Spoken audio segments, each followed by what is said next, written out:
Oi, meu nome é Nádia Baltazar e esse é o Igreja Relevante. No episódio de hoje, a Igreja e o Autismo.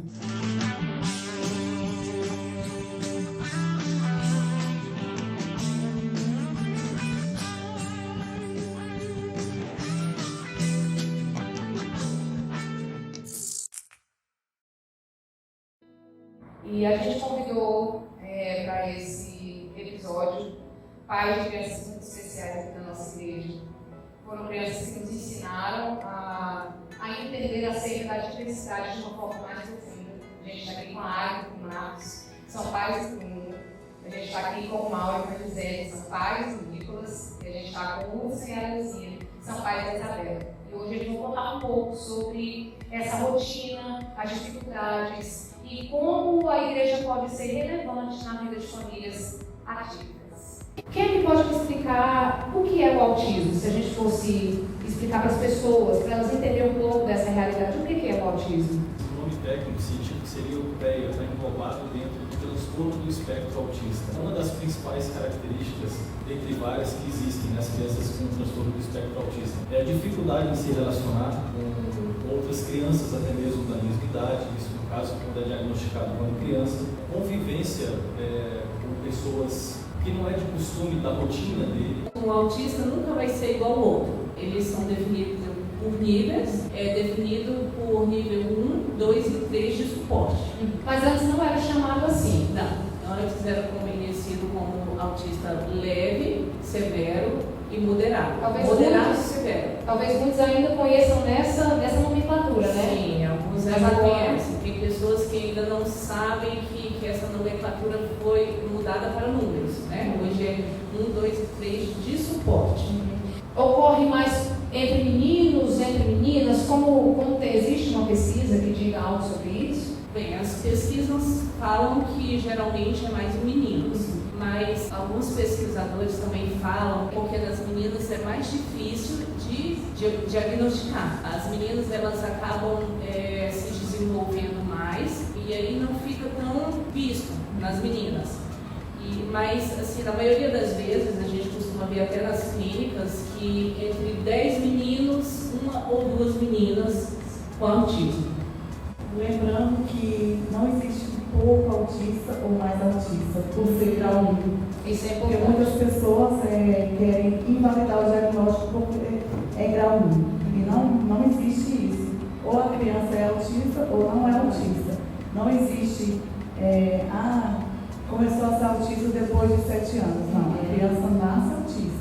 Eu já cheguei, na época, ainda não sabia do autismo do Nicolas, mas a Mariana estava se tratando com uma psicóloga. Na mesma época, a gente teve o diagnóstico do Nicolas. E ela falou que será que ele não tinha adquirido o autismo? O autismo não é uma coisa que se adquire.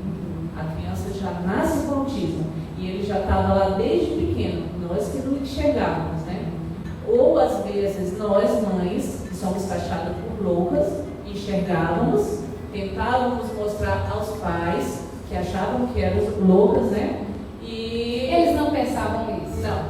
Não, ele pensava, né, louco? Que pensava que eu estava colocando um chifre na cabeça de cavalo, como ele costumava falar. O autismo já foi muito taxado como uma criança louca, uma criança que você ia ter que trancar ela em casa. Porque se você não segurasse, ela ia morder o amiguinho, ela ia bater, ela ia estar se balançando o tempo todo, ela não ia falar. E realmente o autismo não é isso. Se eu chegar em qualquer lugar com o Nicolas do meu lado e não falar para ninguém que ele é autista, ninguém vai saber que ele é autista. Então ele é normal igual a mim e a você. Ele aprende até mais do que eu e você. Às vezes são extraordinários no que faz, até demais, nos surpreende.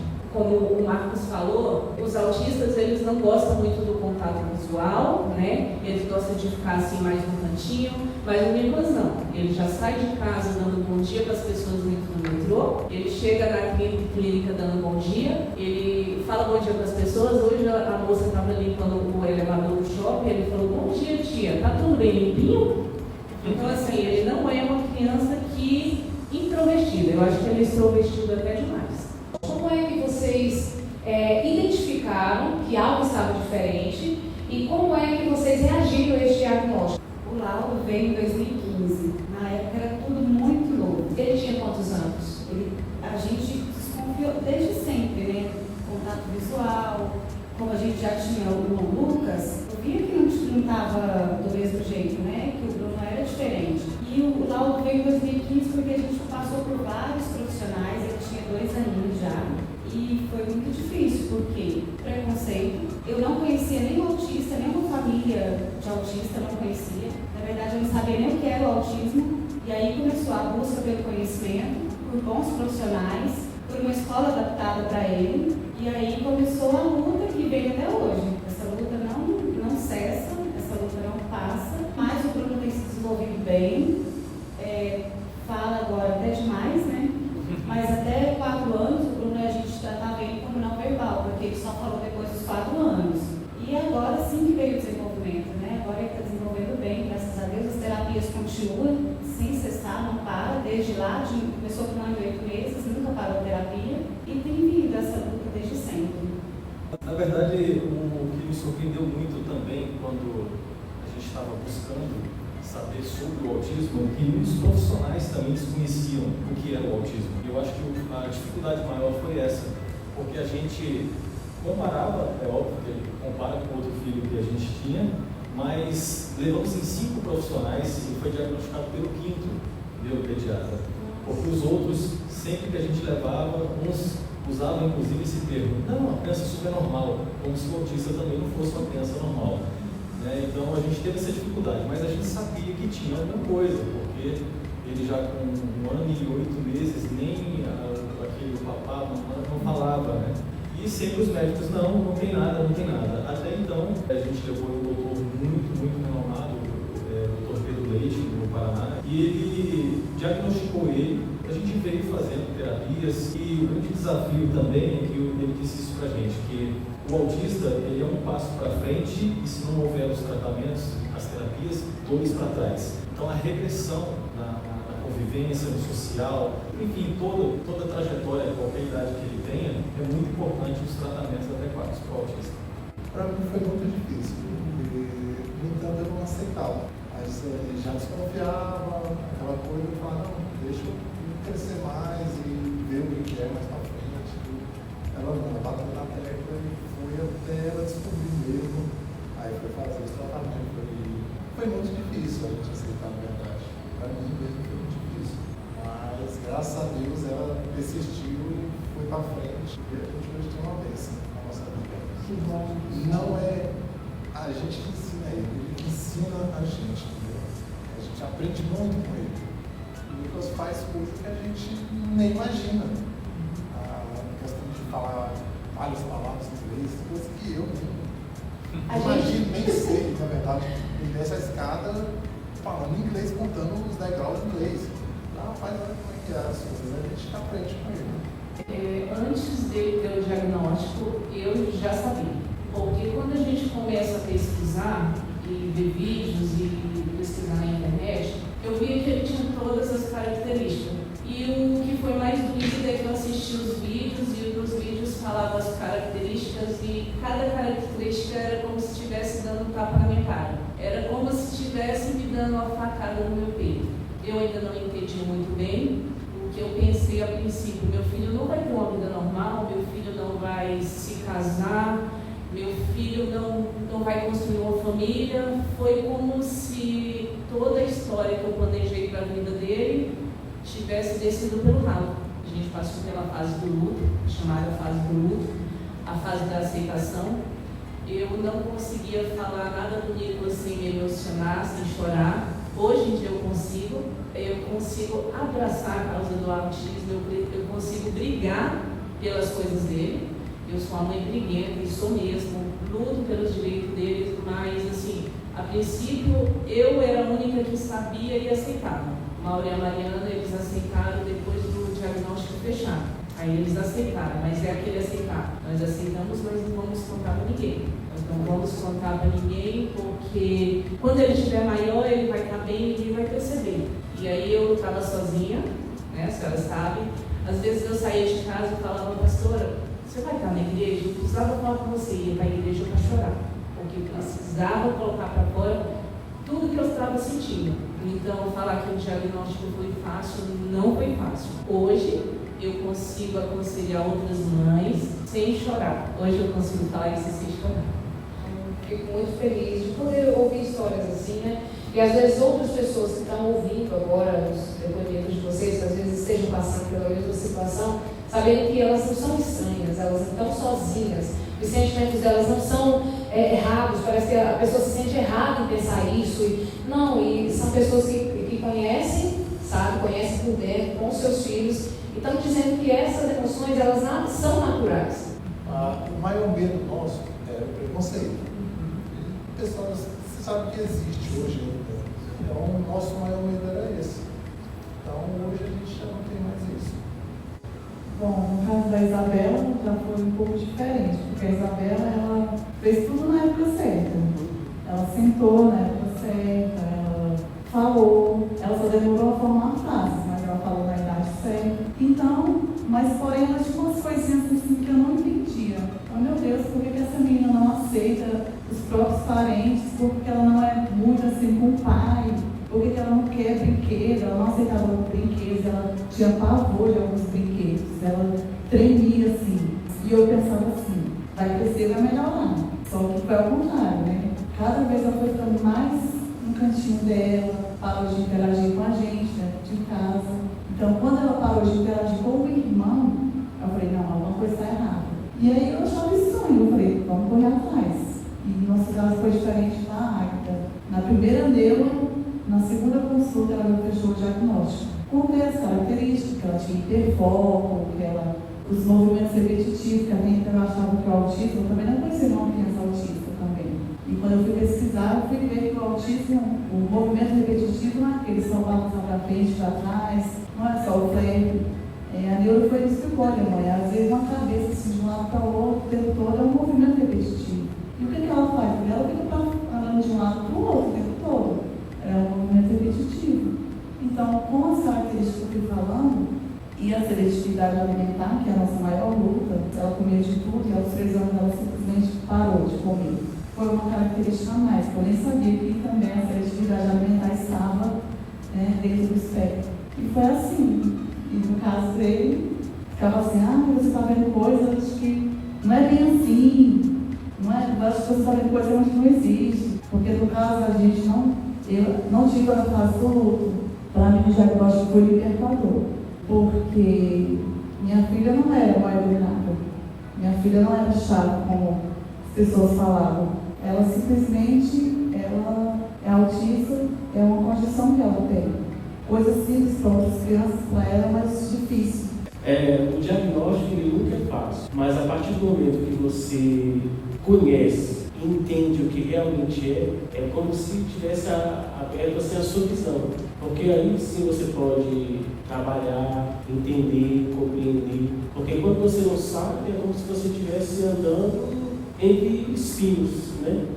Mas a partir do momento que você sabe, aí sim você tem uma visão clara. Porque quando você não sabe, aquilo que você vê diferente, aí você insiste em querer corrigir e vê que não está sendo correspondido. A partir do momento que a gente descobriu, né, que aquilo ali é como se fosse uma agressão para a criança, porque você está forçando além daquilo que ela pode, né, porque ela tem um limite.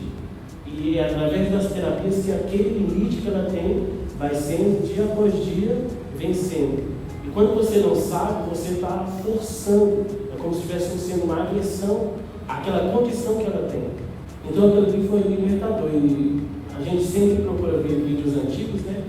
E a gente vê pequenas coisas que ela fazia e faz, e a gente não percebia, a gente, nossa, mas por que ela é assim? Por que ela age assim? Né? Até ontem mesmo ela me mostrou que ela levou a mãozinha da priminha dela até a porta e fez a forma de abrir, né? Mas ela pegando em cima da mãozinha da priminha, e a gente não entendia, né? Por que ela mesma não vai e ela mesma abre a porta? Sendo que é isso que ela quer e ela sabe, mas não. Eu sempre levava a mãozinha, e eu sempre percebia isso. Ela me pedia algo, ela não me chamava de pai, né? Ela, pegava a minha mão ia até o objeto que ela queria, beber água. Mas a partir do momento que a gente descobriu, foi, como todos falaram aqui, essa é a palavra, libertador. Porque até então a gente fica em uma prisão nossa, né? Porque a gente não sabe. Então é uma prisão que te limita. Mas a partir do momento que você sabe, é libertador. Porque aí você se aprofunda em conhecer o assunto, você começa a estudar, a ver outras crianças. Porque até então a gente não sabia, não conhecia, não tinha contato com nada. E era triste, né? Você ouvir dos seus parentes, mas é tão chata, até colocava o apelido dela, Isabela chatinha. Então isso aí, querendo ou não, machucava a gente. Porque a gente acabava brigando com ela, perdendo a paciência, por não saber. Mas a partir do momento que a gente soube, até o momento assim, a gente se sente até um pouco culpado, né? Mas a gente sabe que é um desconhecido, então a gente não tinha essa culpa, mas a gente se culpava, se penalizava. E agora as informações, e eu acho que as pesquisas e todas as outras coisas são mais avançadas. Você pode ver que do primeiro testemunho para o último diagnóstico, para quem teve o primeiro diagnóstico para o último, o primeiro falou que já teve mais dificuldades até no meio dos profissionais, de ter esse reconhecimento. E como às vezes eu comento com alguns de vocês, imagina 20 anos atrás, há 30 anos atrás. Mas para a gente prosseguir, vocês poderiam me dizer assim, qual é o maior, se vocês fossem elencar um dos maiores desafios para uma família atípica, não só dentro da igreja, os desafios dentro da igreja, mas fora. Qual seria o maior desafio que vocês têm enfrentado, ou que vocês já enfrentaram com isso? Sem briga, vocês podem... Ao meu ver, é o preconceito mesmo. O preconceito da ignorância, da falta do conhecimento da causa. Isso tanto na igreja também, tanto na igreja quanto fora, na sociedade de um modo geral. Porque justamente por não conhecer a causa, rotulam, né, de uma criança talvez esquisita, aquela ali não gosta de brincar, não gosta... Antissocial. Ou já ouvi também, que menino mal criado, cadê os pais dessa criança que não dão as palmadas? E assim, não tem nada a ver com isso. Então esse é o maior desafio, ao meu ver, da sociedade, no modo geral, tanto ela na igreja quanto fora. Então, dentro da igreja já enfrentamos vários desafios, porque o Bruno, quando era pequeno, ele não ficava quieto, e aí qualquer barulho ou qualquer outra coisa que acontecia, era o Bruno, era o autista que estava fazendo naquele momento. E a gente ficou desigrejado já há um tempo por esse motivo. Nós ficamos em casa porque era muito difícil. Na salinha não tinha suporte, dentro da igreja não tinha suporte, não se falava em autismo na igreja, porque a nossa igreja, eu acredito que ela está um passo à frente. Isso aqui, falar sobre autismo, levantar a bandeira junto com os pais, eu acredito que eu nunca vi, só aqui. Fico muito feliz. Quando eu cheguei na igreja, eu fui muito abençoada. Eu já cheguei falando, né? Era a Jo que estava na recepção, e eu já falei para ela, meu filho é autista, e ele pode ir para essa linha. Imediatamente a Jo já pegou, já levou, ele foi muito bem acolhido na salinha, e sempre que a Jo estava por ali, ou alguma das outras irmãs, ela já via que ele estava agitado, levava ele para o berçário, já tirava ele, já, mãe, quer dar um telefone, um jogo, quer levar ele lá para cima, quer pôr na salinha. Sempre fui muito bem acolhida. Eu acho que por isso o Bruno fica tão bem aqui, ele fica tão à vontade aqui na igreja, com os irmãos, ele já fala com todo mundo, né? E aqui foi realmente diferente. Desafios na igreja não tive, né? Porque foi lá que eu fui acolhida, lá que eu fui aconselhada. Dentro da igreja não teve. Irmã, teve preconceito? Teve. Não teve preconceito. Até dentro da igreja, teve sim. Não vou mentir, não teve que teve.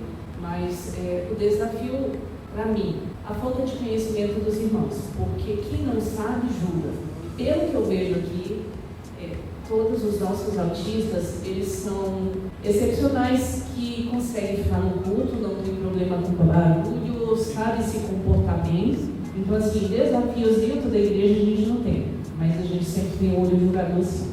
Agora, os desafios fora da igreja seria a luta que todas nós mães têm, né, pelas terapias. já tive que colocar plano de saúde na justiça, já tive que colocar clínica na justiça pelos direitos do meu filho, dele fazer as terapias da maneira correta. Graças a Deus, hoje eu me considero vitoriosa, porque hoje eu consigo com que ele faça as terapias da maneira correta. A gente já viu estudos que a mãe que está dentro do aspecto, do filho dentro do aspecto, ela é considerada como um combatente de guerra. Ela tem os mesmos estresses do combatente de guerra. Nós estamos lá, nós mães, a gente sabe, muitas vezes a gente sabe que o pai é o provedor da casa e sobra para nós, as mães, estar levando, mas nós estamos lá de segunda a sexta, cansados, mas estamos ali na rotina. E eu espero um dia lá na frente, eu sempre falo do Mauro, eu espero um dia lá na frente ele ter uma cabeça tão boa e ele chegar e falar assim: mamãe, obrigado por tudo que você fez por mim, porque falar para vocês que é fácil, não é fácil, é cansativo, é exaustante. Se você criar uma rotina, você tem que estar de pé todos os dias cedo, você tem que dormir tarde, depois que você conseguiu fazer a rotina deles e os afazeres do lar, porque além de mãe de autista, nós somos donas de casa, mãe de outras crianças. No caso, né, os 3 casais têm filhos mais velhos, né? E temos que continuar sendo mãe deles, né? Porque eles ficam como os irmãos de autista. Aqueles que às vezes a gente fala, não faz isso para ele não entrar em crise. Espera um pouquinho que eu estou dando atenção para o seu irmão. São aqueles que é deixado de lado muitas vezes, né? Nós temos um filho que ele é bem compreensivo com a irmã, mas a gente sabe o que ele sente, né? Porque querendo ou não, a gente sempre dá uma atenção maior, preocupação maior, cuidado maior. Então a gente procura assim fazer com que ele entenda também esse nosso mundo, né? Esse nosso que é ativo. Interessante também, o caso do Lucas, que já está completando no próximo mês 19 anos, então ele realmente ajuda muito também, como a Gisele disse, a gente como provedor às vezes não pode estar sempre, ele mesmo leva muito ele nas terapias e alguns locais acham que ele é até o pai do Bruno, porque ele sabe tanto lidar, e ele sabe tanto lidar com ele, reunião até de escola. Se acontecer alguma coisa, ele é o primeiro, eu tenho que acalmar ele. Não, Lucas, não é assim, não, eu vou lá, eu vou ver o que é isso que está acontecendo. Então, essa preocupação e esse carinho é muito bom quando tem da parte dos filhos. Eu acredito que a Mariana também, cuidado com o Nicolas, né? Isso é muito bom. Isso é muito bom. Como a gente pode explicar, né, acerca de transtorno e não doença? Porque muitos acham que o autismo é doença, não é doença. Talvez até mesmo o nome assuste um pouco, quando você fala transtorno do espectro, aí eu penso, o que é isso? Mas é porque é um nome científico, mas o transtorno é exatamente isso. Uma vez eu estava numa fila muito grande, e os autistas, por lei, ele tem, né, prioridade, assim como os deficientes, né? Eu não costumo dizer que os autistas são deficientes, eles têm uma patologia que dificulta talvez ali ficar numa fila, ele vai ficar agoniado, ele vai chorar, então por isso que ele tem prioridade. Uma vez eu estava numa fila e um senhor falou, aqui é preferencial, um senhor idoso. Eu falei para ele, eu sei, eu estou com meu filho aqui. Aí ele falou assim, qual é o problema dele? Aí eu disse para ele não tem problema, o problema se resolve, ele tem uma patologia. Aí ele, o que é que ele tem? Ele é um autista, ficou quieto. Mas assim, aquele olhar julgador, eu acredito que qualquer um de vocês também tem alguma fila de supermercado, o pessoal fica olhando, nossa, a mulher não está grávida, ele não é idoso, o que ele está fazendo aqui? A criança não é de polo mais, então tem esse julgamento das pessoas, né, que já entra naquela questão do preconceito mesmo da sociedade. E em grande parte, assim, falando para quem está de fora, é a falta de conhecimento. Como vocês, como pais, podem aconselhar para que no ambiente eclesiástico, nas igrejas, a gente possa ter essa acessibilidade à inclusão muito mais efetiva? Porque a inclusão não é pegar os autistas e separar eles no canto. A inclusão é você trazer acessibilidade para que eles convivam com todos. Começa por essa comunicação, né, pastora? Instrução, conhecimento, levar o conhecimento para quem não sabe o que é o autismo, não sabe como se comportar diante de um autista. Os nossos autistas aqui da igreja são tranquilos, mas pode acontecer de ter uma crise. Como eu vou me comportar diante desse autista em crise na igreja? O que eu vou fazer? Conhecimento, precisa buscar conhecimento. E está no rumo certo, né? Está levando conhecimento para a igreja, precisa ter empatia, se colocar no lugar da mãe, se colocar no lugar do pai, da criança, da família, se colocar no lugar do outro para ver o que está passando, o que está sentindo. Muitas vezes a gente não mima a criança porque quer. Talvez não é um mimo, é uma forma de contornar uma situação. Muitas vezes a gente tira ele da igreja, não é eu estou mimando meu filho, deixando ele ficar lá fora. É tentando contornar uma situação. E a igreja precisa ter um olhar diferente na empatia. Nossa, eu vou me colocar no lugar da Águeda, eu vou me colocar no lugar da Gisele. O que a Gisele está sentindo agora com o Nicolas? O que a Leuzinha está sentindo agora com a Isa? E colocar no lugar do outro, eu acho que já é um grande passo, né?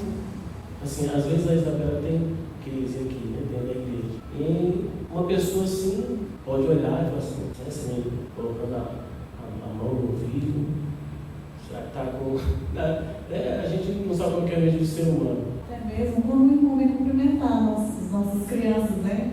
Pai do Senhor, igual já acontece muito com a Isabela. Pai do Senhor, ela não está afim hoje. Não é porque ela não está afim, é porque talvez o que é simples para outra criança, para ela é mais difícil. Então esse contato nos olhos, muitas das vezes, para ela é mais difícil. Ela tem que adquirir confiança naquela pessoa primeiro.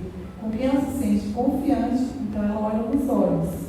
Eu também não costumo julgar que não tem conhecimento. Vamos supor um idoso que chega e fala para mim, mas ele é doentinho? Eu sei que ele não é doentinho, autismo não é uma doença, mas eu vou compreender que aquela pessoa ali é igual eu. Um dia eu fui ignorante acerca do assunto. Quando a gente está fora do assunto.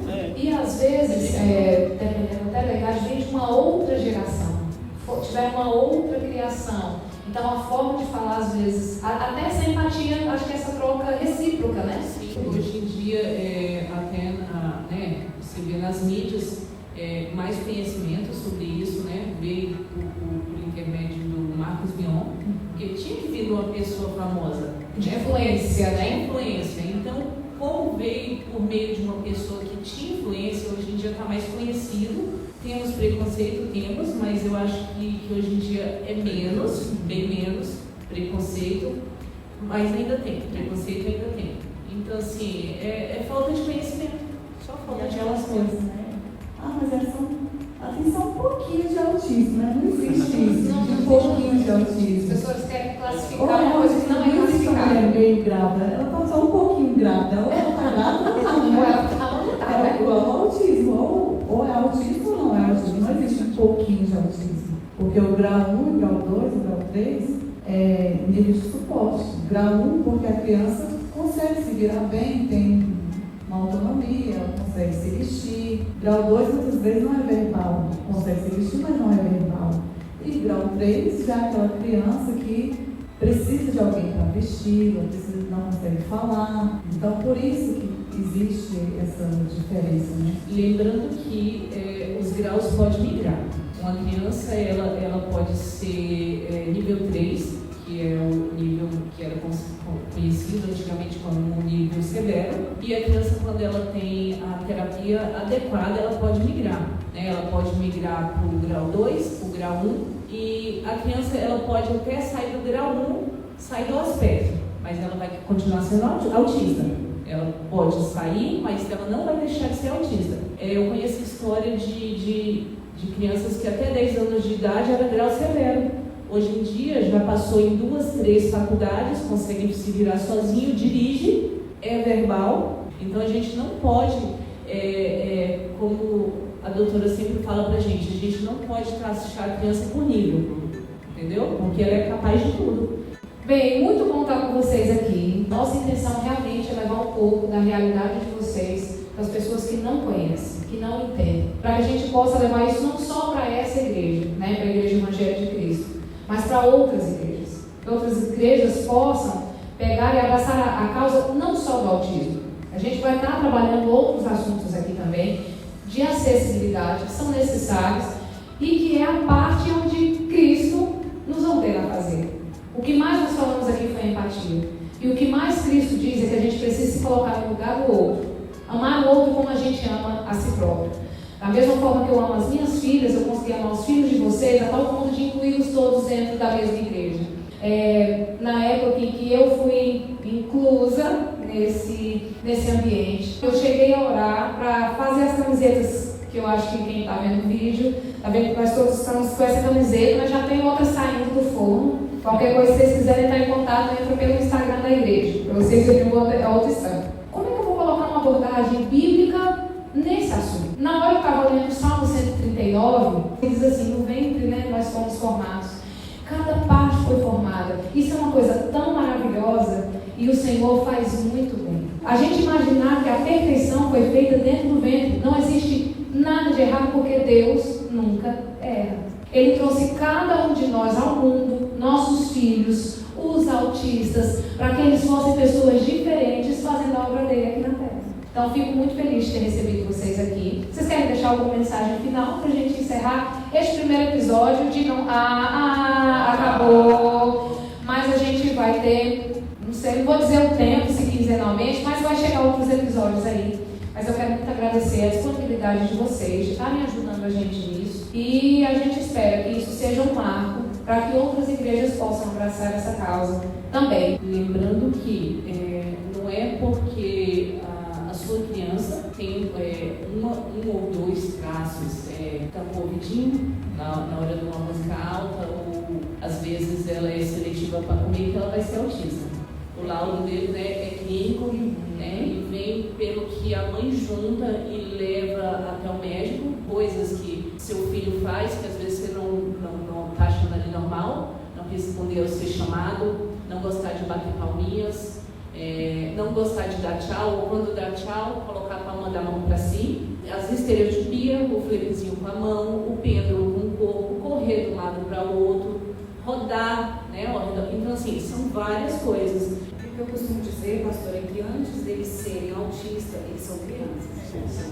Se alguém vê correndo, ele não está correndo não porque ele é autista, ele é criança, toda criança corre. Ele está dando uma birra, alguma coisa, toda criança dá birra. Ai, meu filho foi mordido na saliva. Não, toda criança na idade escolar, ela morde. Bateu, a criança bate. Antes de ser autista, ele é criança. Não vai isentar ele de ser criança porque ele é autista. Muito bom. Então a gente encerra por aqui e até o próximo episódio de Igreja Relevante.